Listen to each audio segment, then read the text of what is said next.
In the early 70s, OPEC didn't like what we were doing in Israel. Same old story. And so they cut off our oil supplies. So some of you will remember these long lines at the gas stations.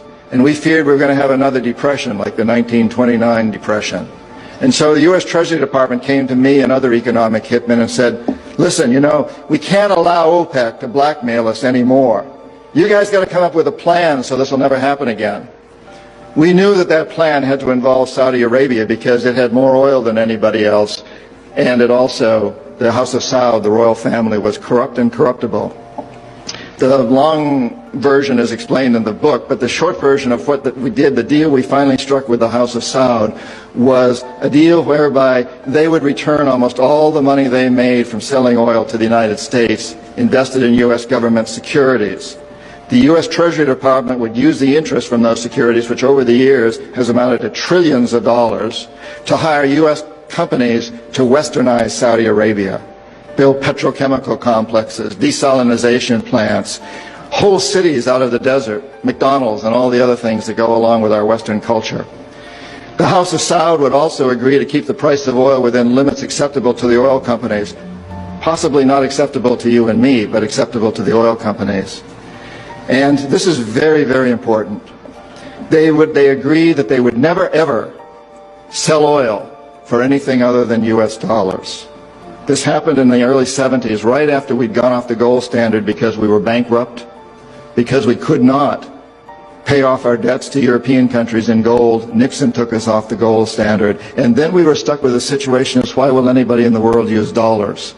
So very shortly we came up with this plan, which in essence put the dollar on the oil standard. You cannot buy oil on the world market for anything other than dollars, and that's very important to the corporatocracy. Our part of the bargain was we agreed to keep the House of Saud in power, in control.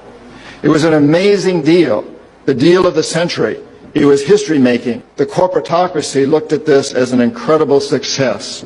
I had done my job. We economic hitmen did a great job with that one.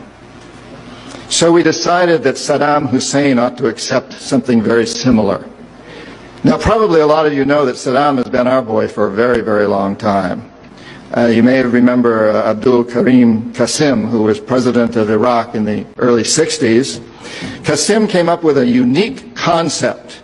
He said, Iraqi oil ought to go to benefit the Iraqi people.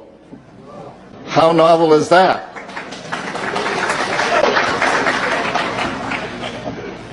But we didn't like that very much. He began to tax the oil companies, particularly the British and some American companies, and threatened to nationalize our oil companies. And so we decided that Qasim had to go. The CIA sent an assassination team. It was headed by a man who was still going through high school, an Iraqi citizen who was still going through high school. They riddled Qasim's car with bullets on the streets of Baghdad and missed him.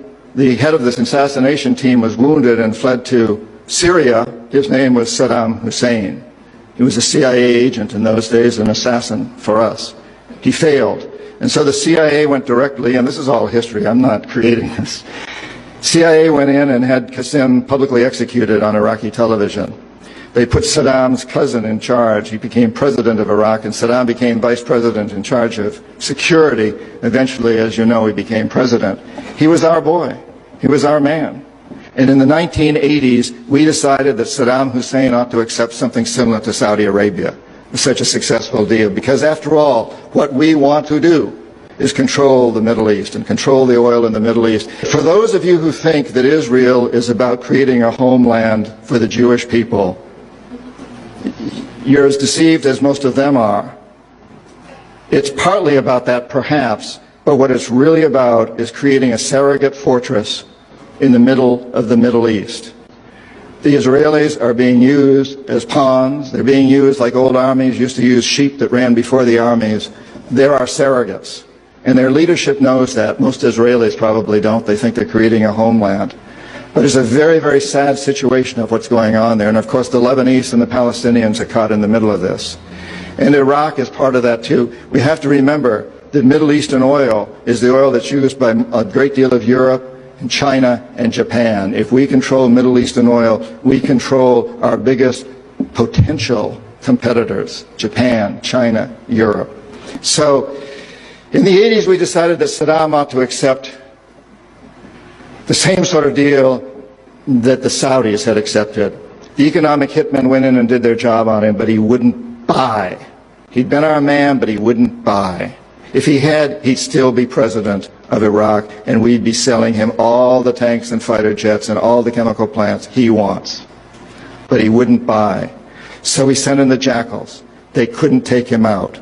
His security was very good, and he had many doubles, many lookalikes.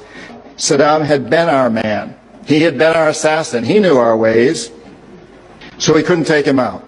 So in '91 we sent in the military, our military, and some of you people were there. We could have taken Saddam out at that time, and I think you who were there probably know that better than anybody else. But we didn't want to.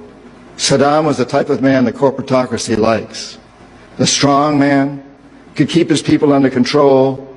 He could keep the Iranians under control on their borders pretty well. He could keep the Kurds under control. We thought that when we took out his military, he would be sufficiently chastised that now he would buy our deal.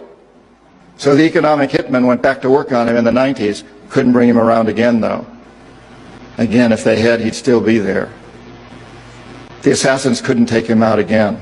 So once again, the military went in. And they're still there. Of course, if we'd struck that deal with him, we would be building, our Bechdel's and Halliburton's would be building huge cities there and petrochemical complexes, just like they've done in Saudi Arabia. And of course, that's what they're doing there now, too, in a different way. But that's what this is all about. That's what these wars are about.